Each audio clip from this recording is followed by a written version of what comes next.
So, we're in Tetkep, and this is the military park for military weapons and aviation from the period of when this was, from the pre-NATO period, I guess, of the Hungarian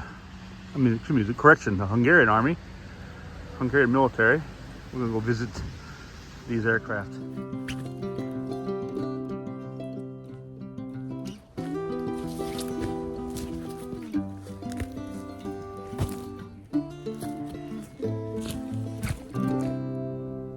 So here we go.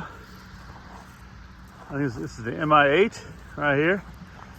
It's actually a pretty big aircraft. It's got a big size to it. It's not nearly, well, it's a big aircraft in total, but when it comes to the size of it, I guess the cargo area, you're not going to carry, I don't think you're going to carry 40 guys in it, probably more like 20. A lot of us have seen this, they have like benches, it looks like they're like couches and stuff inside of them, but this one here doesn't, I don't believe. Anyway, transport aircraft. My buddy Zoli, they used to jump from these things. The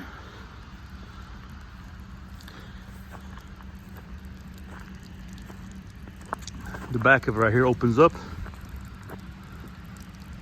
And over here you have another aircraft that was used. Now these are all Soviet era aircraft, and this one here was used by the Hungarian Air Force. I used to have one of these in a business I worked in. Here we go. It's a MiG-21. German, English, and Hungarian. Actually, I'm always talking about how small these aircraft are, but the cockpit is very small. There we go. Very famous Russian aircraft there, or Soviet-made aircraft. Still in service. If you're a Rambo fan, they had some, I guess they had some fake ones in Rambo 3, I believe, or 4. It's the Mi-24D. You have your rocket pads on it.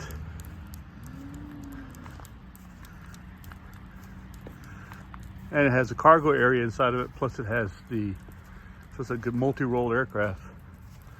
Machine gun, Gatling gun on the front of it right here, with your gunner piled up top.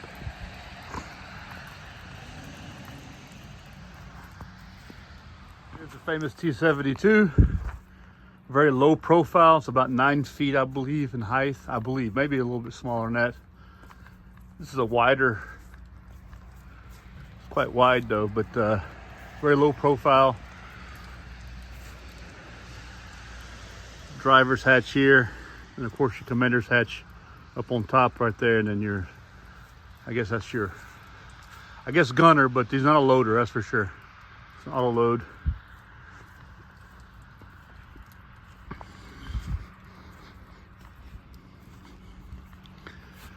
That green really stands out. This is that very odd pickup truck your grandpa had on the farm. This is actually a speed track. It's called a Bat something, Bat 21 or something like that, but it's a bulldozer with it's a recovery vehicle, bulldozer, all mixed into one. Looks like it has the same, very similar chassis to the T-72. Look over here. There you go.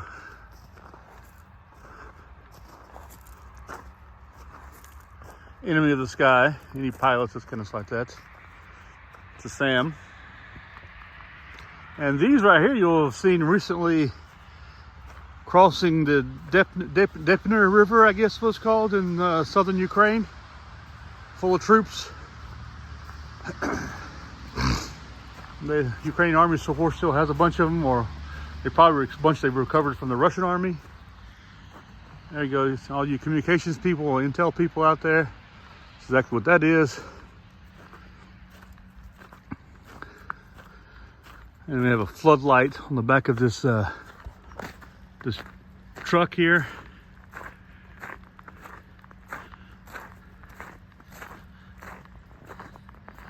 And an arty piece over here. Ah, it's even a cook wagon here. This is something interesting.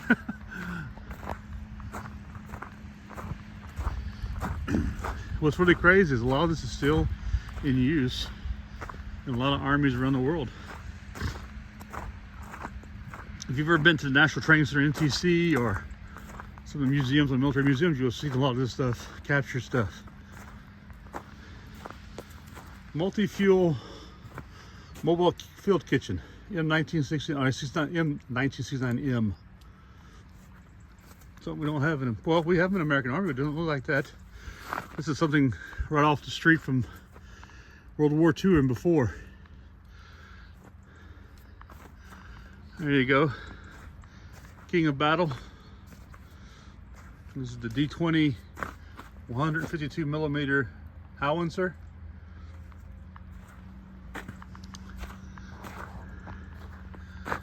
Hungarian flag. Anyway, that's it. It's not a big space here, but I'm gonna put up a picture of me when I was here 5 years ago. Much better weather.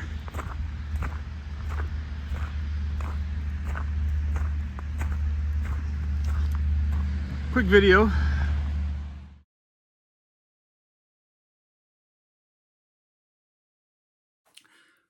Do you care about the environment? Do you wear glasses? Do you sweat sometimes? Do you have a nose? If you have all these things, then you need to have one of these. One of Helvetia Bushcraft's handkerchiefs. Handmade right here in Switzerland by yours truly at helvetiabushcraft.ch. Share with your friends and enemies. Video of the area.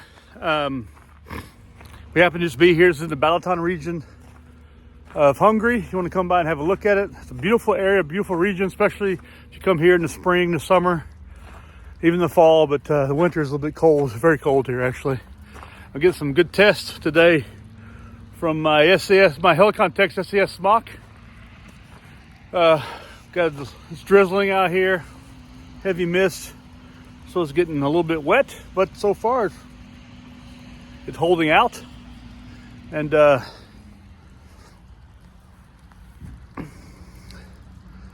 we go.